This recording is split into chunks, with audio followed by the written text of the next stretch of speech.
सबसे पहले हम डिस्कस करेंगे रिजल्ट कब तक आ सकता है। उसके बाद हम कुछ टॉप क्वेश्चंस देखेंगे आपके प्रिपरेशन में जो काफ़ी हेल्प करेंगे। तो सबसे पहले हम डिस्कस करते हैं कि भाई रिजल्ट कब आएगा। देखिए, आपका जो एग्जाम था वो हुआ था, आपका 30 नवंबर को खत्म हो गया था 2025 को, और आंसर की 8 दिसंबर को आ गई थी। अब देखिए कुछ पिछला ट्रैक रिकॉर्ड देखते हैं। पिछली बार क्या होता है, एग्जाम जो था जुलाई 11 को हुआ था, रिजल्ट आपका सितंबर 6 को आ गया था, यानी कि ऑलमोस्ट आपका जो 2 महीने बाद रिजल्ट आ गया था। इस बार क्या हुआ है, जो आंसर की है आपका वो कब आई है, आपका आंसर की आई है आपका 8 दिसंबर को। ठीक है, और एग्जाम कब हो चुका है आपका, ये 30 नवंबर को हो चुका है। अब आप इसी ट्रैक रिकॉर्ड पे देखेंगे तो पिछली बार भी जो रिजल्ट था वो एग्जाम को ऑलमोस्ट 2 महीने बाद आ गया था, और इस बार भी आंसर की क्या है आपकी 8 दिसंबर को आ चुकी है पहले ही। अब आप सीजीएल का भी इस साल का देखेंगे तो आप देखेंगे कि 26 आपका सितंबर तक एग्जाम चला था, उसके बाद 14 अक्टूबर का भी कुछ लास्ट में हुआ था, और फिर 16 अक्टूबर को आपका आंसर की आ गई थी। और आप देखेंगे फिर 18 दिसंबर को ऑलमोस्ट क्या है रिजल्ट दे दिया था।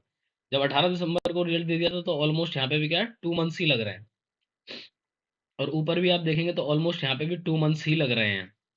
तो जनरली एसएससी पिछले 1-2 साल से 2 मंथ के अंदर आंसर की के बाद ऑलमोस्ट एग्जाम के बाद ऑलमोस्ट आपको रिजल्ट दे दे रहा है। यदि आप देखेंगे तो एग्जाम भी क्या ले लिया था, ऑलमोस्ट 1 मंथ बाद ले लिया था सीजीएल का, मेंस का, प्री के रिजल्ट के बाद। तो चांस आपका जो रहेगा एग्जाम का और रिजल्ट का भी रहेगा, तो आपका पूरा पूरा चांस है रिजल्ट आने का आपका इसका CHSL प्री का, वो रहेगा आपका 2nd वीक ऑफ फेब, यानी कि अगले ही हफ्ते चांस है आने वाला है रिजल्ट। तो आप पूरी तरीके से एकदम अपनी तैयारी को स्ट्रांग रखें। दूसरी चीज कि आपका एग्जाम कब हो सकता है, तो वो हो सकता है पूरा पूरा चांस है मिड मार्च में होने का, या फिर आपका पूरा पूरा 100% चांस रहेगा अप्रैल के स्टार्टिंग में होने का। ठीक है, तो आप याद रखिए जो एग्जाम का रिजल्ट आने वाला है उसका चांस है 2nd वीक ऑफ फेब, यानी कि अगला ही हफ्ता, या फिर 3rd वीक तो 100% आ जाएगा। और जो मेंस का जो एग्जाम होगा वो मिड मार्च के अंदर हो जाएगा आपका, क्योंकि एग्जाम को देखते हुए, सिनेरियो को देखते हुए मिड मार्च तक एग्जाम हो जाएगा।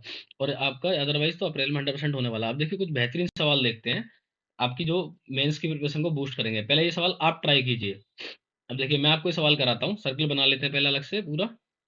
इस तरीके से सर्कल बना दिया अपना अपन लोगों ने, ये सेंटर ले लिया, और ये ले लिया आपके यहाँ पे एक कॉर्ड, और 3 कॉर्ड ले लिए एक साथ ही इस तरीके से। और देखिए यहाँ पे ये गया रेडियस है, ये एक एक्सटीरियर एंगल है यहाँ पे टेंजेंट के साथ, PAT। और ये क्या है आपका, ये B दिया हुआ है, और ये यहाँ पे भी कुछ मैच कर रहा है, आपका D है यहाँ पे, और ये यहाँ पे C है। अब देखिए एंगल क्या दिया हुआ है, BAT, तो BAT ये वाला एंगल है, ये कितना दिया हुआ है आपका 40 डिग्री। आप एक्सटीरियर एंगल से जानते हैं कि ये एंगल कितना आ जाएगा, ये भी 40 डिग्री आ जाएगा। जस्ट इन केस फर्स्ट से पहले ये लिख लेते हैं अपने को क्या क्या दिया होता है। अब देखिए पूछा क्या है, find the ratio between A O B यानी कि ये अल्फा। तो अल्फा भी आप जानते हैं कि क्या हो जाएगा, ये सरकमफेरेंस पे 40 और सेंटर पर कितना हो जाएगा, 80 डिग्री आ जाएगा ये। अब देखिए पूछा क्या दूसरा, OAB यानी कि ये अल्फा, ये कॉर्ड है, ये रेडियस है, ये रेडियस है, ये भी अल्फा हो जाएगा। अब ट्रायंगल OAB में क्या हो जाएगा आपका, 80 डिग्री दिया हुआ है, और 2 अल्फा है, और बराबर के 180 होगा सम। तो अल्फा कितना आ गया आपका 50 डिग्री। तो जाहिर सी बात था, क्या रेशियो किस किसके बीच में पूछा है, ए ओ बी कितना है 80, और OAB कितना है 50, रेशियो कितना आ गया 8:5। अगला सवाल ट्राई कीजिए। ये बहुत ही बेहतरीन सवाल है, यदि आपको वो ट्रिक नहीं आती इसको करने की तो ये समझ लीजिए आप एग्जाम में सवाल को छोड़ कर ही आएंगे। पहले आप ट्राई कीजिए एक बार, फिर मैं आपको सवाल कराता हूँ। क्वेश्चन काफी आसान है, लेकिन उस तरीके से क्लिक नहीं किया तो आप नहीं कर पाएंगे। अब देखिए 5A बराबर के 7B बराबर के 35C। आप कुछ मत करिए, सारी वैल्यूज को के मान लीजिए। 5 कितना आएगा, के की पावर 1/A। 7 कितना आ जाएगा, के की पावर 1/B। और देखिए 35 कितना आ जाएगा, के की पावर 1/C। 35 बनाने के लिए अपने को क्या करना पड़ता है, 5 और 7 की मल्टीप्लाई, तो के की फॉर्म में कर दीजिए वो 1/A इंटू 1/B बराबर, और ये 35 इक्वल हो जाएगा 1/C। जब पावर होती है आपका प्रोडक्ट में तो क्या हो जाती है, वो नॉर्मली ऐड हो जाती हैं। तो 1/B प्लस के 1/A क्या आ जाएगा, बराबर 1/C के, क्योंकि बेस सेम है। अब आप इसको रेशनलाइज करिए, ये कितना हो जाएगा यहाँ पे आपका A प्लस के B बाई AB, तो C कितना आ जाएगा, AB अपॉन के A प्लस के B, क्योंकि 1/C का रिवर्स लग जाएगा, ये सही आंसर है। अगला क्वेश्चन देखते हैं, what is the value of 1 plus K cot A tan A into sin A minus K cos A sin A into cos A upon sin का cube A minus K cos का cube A. बहुत ही बेहतरीन ये सवाल है, इसको individual term से सॉल्व करना पड़ेगा, पहले इसको सॉल्व करिए। देखिए 1 प्लस, जब भी आपको कॉट ए प्लस टेन ए देखे तो आप जानते हैं कि इसको साइन कॉस की फॉर्म में लिखेंगे तो ऊपर 1 बनता है और नीचे साइन ए बनता है और इंटू कॉस ए बनेगा, ठीक है। अब एक चीज देखिए, जब इस टर्म को आप देखते हैं, इस टर्म को देखते हैं, तो आप इस टर्म को एक्सपेंड करेंगे तो ये कट जाएगी इसमें कहीं ना कहीं, और नीचे क्या बचेगा इसमें, साइन स्क्वायर ए प्लस के कॉस स्क्वायर ए प्लस के साइन ए कॉस ए। लेकिन ये क्या हो जाएगा, 1 हो जाएगा पूरा। और ऊपर क्या बचेगा, ऊपर बचेगा आपका साइन ए कॉस ए। अब इस टर्म को सॉल्व करिए, आप देखिए रेशनलाइज करिए, sign A cos A plus के 1 अपॉन के साइन ए कॉस ए। अब बहुत ध्यान से देखेंगे तो ये यहाँ पे पूरा 1 है इस टर्म में, और ये यहाँ पे प्लस है, और ये बात इसके ऊपर है, और ये बात इसमें ऊपर है तो इसमें नीचे है, तो यानी फाइनली आंसर क्या आ गया इसका भी 1 आ गया। चलिए अब देखिए इस क्वेश्चन को देखते हैं, ये बहुत अच्छा सवाल है। सबसे पहले जब भी ऐसा सवाल दिया हो तो उसमें क्या करना है, अपने को पहले सिंप्लीफाई जितना ज्यादा किया जा सके एक स्टेप में वो करिए। देखिए एक्स का क्यूब दे रखा है तो इसको ऐसे ही लिख लेते हैं पहले, इसमें तो सिंप्लीफाई करने के लिए कुछ है नहीं, सिंपल है। एक्स दिया हुआ है बाहर। अब देखिए जब आप इसको एक्सपेंड करेंगे तो ये प्लस के 2y आएगा और यहाँ माइनस के 3y है, तो एक्स स्क्वायर प्लस के वाई स्क्वायर माइनस के एक्स वाई लिख सकते हैं इसको। अब ये जो डिवाइड इसको मल्टीप्लाई करिए, मल्टीप्लाई करेंगे तो ये टर्म ऊपर जाएगा और ये नीचे आ जाएगा वाई समेत। अब इसको फिर ऐसे एक्सपेंड कर दीजिए तो ये एक्स स्क्वायर प्लस के वाई स्क्वायर और प्लस के एक्स वाई, क्योंकि अंदर होगा माइनस के 2y और बाहर है प्लस के 2xy मल्टीप्लाई।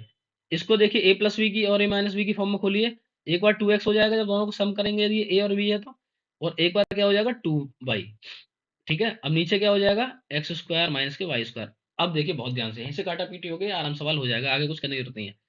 एक्स और वाई, सबसे पहले एक्स वाई काट दीजिए, ठीक है। 4, ये 2 2 4 बचेगा। अब ध्यान से देखिए, यदि एक्स का क्यूब माइनस वाई के क्यूब का आप एक्सपेंड करें तो एक्स माइनस वाई एक तो बचता है इससे, और दूसरा क्या बचता है, एक्स स्क्वायर प्लस के वाई स्क्वायर प्लस के एक्स वाई, ये काट दिया। जब एक्स का क्यूब प्लस वाई का क्यूब का आप एक्सपेंड करेंगे तो एक्स प्लस के वाई बचेगा, और इंटू क्या होगा, एक्स स्क्वायर प्लस के वाई स्क्वायर माइनस के एक्स वाई, ये इससे कट जाएगा।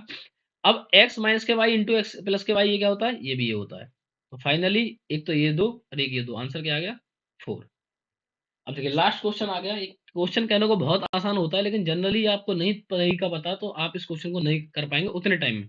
तो सबसे बेस्ट तरीका इसका ये है कि आप अप स्ट्रीम को मान लीजिए ए और डाउन स्ट्रीम को आप मान लीजिए बी। अब देखिए 3a प्लस के 5b बराबर, जो मिनट में टाइम दिया होगा उसको हमेशा आवर में लिखिए, अदरवाइज कैलकुलेशन सही नहीं आएगी। 4a प्लस के 9b, इस क्वेश्चन को आप ध्यान से देखिए क्योंकि ये क्वेश्चन बहुत ज्यादा डिस्टर्ब करता है लोगों को एग्जाम के अंदर। सिंप्लीफाई कर लेते हैं ए वाली टर्म्स को, उसमें 4 की मल्टीप्लाई, इसमें नीचे 3 की मल्टीप्लाई। अब जाहिर सी बात है 12 12 तो आपस में कट जाएंगे, ये 27b हो जाएगा नीचे, ठीक से लिख लेते हैं इसको, 27b माइनस के ऊपर 20b हो जाएगा, ठीक है बराबर।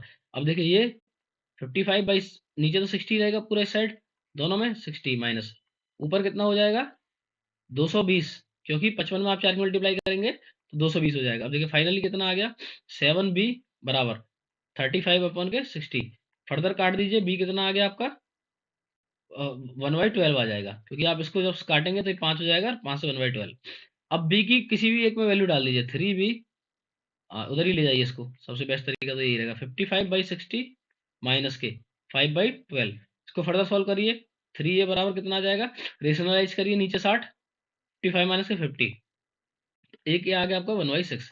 आप आराम सॉल्व करके बैठे तो आपको रियलाइज हो जाएगा ए क्या माना था अप स्ट्रीम और बी क्या माना था डाउन स्ट्रीम, यानी कि बी प्लस के सी कितना आ जाएगा आपका, फाइनली वो आ जाएगा 12, और बी माइनस के सी क्या आ जाएगा आपको फाइनली 6, ठीक है। अब देखिए पूछा क्या है, in how much time will it go down stream, तो जाहिर सी बात है 43.2 किलोमीटर जाना है डाउन स्ट्रीम में, तो 12 ही थी 36.12 3.6। कमेंट करके बताइए आपको सारे क्वेश्चंस कैसे लगे, और याद रखिए जो रिजल्ट आएगा वो पूरा पूरा चांस है अगले वीक में आने का, और आप तैयारी एकदम बढ़िया से स्ट्रांगली स्टार्ट कर दीजिए। Thank you.